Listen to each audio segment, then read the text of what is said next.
जय माता दी। अब ये कहानी शुरू करते हैं। यह व्रत हम बहुत ही मतलब मैं बहुत ही उल्लास से मनाते हैं। इस त्योहार इस व्रत को हमने सुबह सुबह जल्दी उठकर प्रातःकाल उठकर स्नान करके मंदिर जाकर कर सकते हैं या अपने घर में भी कर सकते हैं। कन्याओं के लिए यह व्रत विशेष फलदायक है। श्री जगदम्बा जी की कृपा से यह सब जगदम्बा जी सबकी विपत्तियां बहुत जल्दी ही दूर करती हैं जो इस व्रत को रखते हैं और पूजा अर्चना बड़े श्रद्धा भाव से करते हैं। दुर्गा अष्टमी बहुत धूमधाम से मनाई जाती है। दुर्गा अष्टमी अश्विन मास के शुक्ल पक्ष की दुर्गा अष्टमी शुक्ल पक्ष को रूप में शुक्ल पक्ष की अष्टमी को मनाई जाती है। इस दिन दुर्गा देवी की पूजा विधान से करी जाती है। भगवती जी को उबले हुए चने, हलवा पूरी, खीर आदि चढ़ा का भोग लगाया जाता है। पश्चिम बंगाल में दुर्गाष्टमी बहुत धूमधाम से मनाई जाती है। इस दिन देवी की जोत करके कन्याओं को लंगर जिमाया जाता है। लंगर मतलब ये प्रसाद खिलाया जाता है, भोग लगाया जाता है।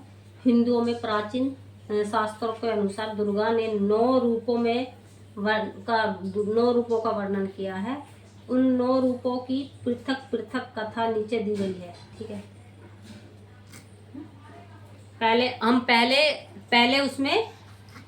पहले नवरात्र में हम पहली कथा सुनाएंगे, दूसरे नवरात्र में हम दूसरी कथा सुनाएंगे, तीसरे नवरात्र में तीसरी कथा सुनाएंगे। तो अब हमारी शुरू होती है पहली कथा। तो एक समय की बात है, महाकाली की है। सबसे पहले आती है महाकाली, हमारी काली माता है। जो काली माता जी के सबसे पहले एक समय की बात है संसार में प्रलय आ गई। मतलब कि हाहाकार मच गया, कोई भी कारण ऊपर वालों ने कोई कष्ट दे दिया। चारों ओर पानी ही पानी नजर आ रहा था।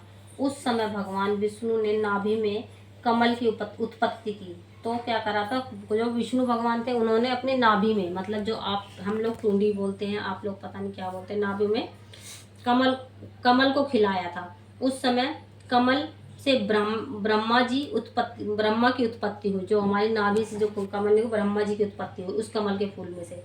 इसके अतिरिक्त भगवान विष्णु के कानों से कुछ मैल निकला। उस मैल से मधु और कटम्ब नाम के 2 राक्षस बने। मैल से 2 राक्षस बने, मधु और कटम्ब नाम के। मधु और कटम्ब ने जब चारों ओर देखा तो उन्हें ब्रह्मा जी के अतिरिक्त कुछ और भी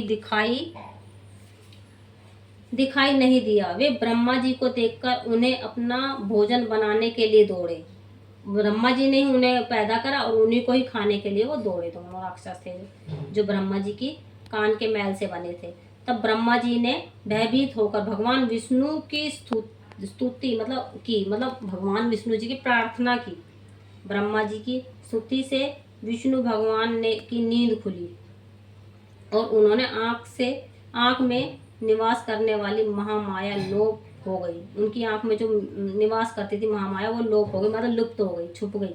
भगवान विष्णु के जागते ही मधु और कटम्ब उनसे युद्ध करने लगे। कहते हैं यह युद्ध 5000 वर्ष तक चला।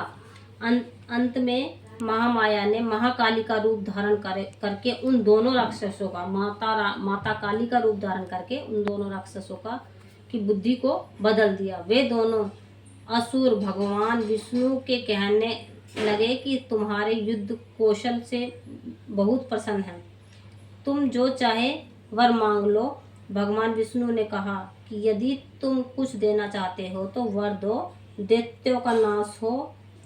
उन्होंने तथास्तु कह दिया। इस प्रकार महाकाली दोनों दैत्यों का नाश हो, महाकाली के कहने से दोनों दैत्यों का नाश हो गया। ऐसे ही माता रानी सभी घर में अगर कोई दुष्ट आत्मा निवास करे तो पूरी दुष्ट आत्मा को नाश करना। जय काली माता की। ये थी आज की हमारी कथा पहले नवरात्रि की, और दूसरे नवरात्रि की कथा हम आपको कल सुनाएंगे। जय माता दी, जय माता दी।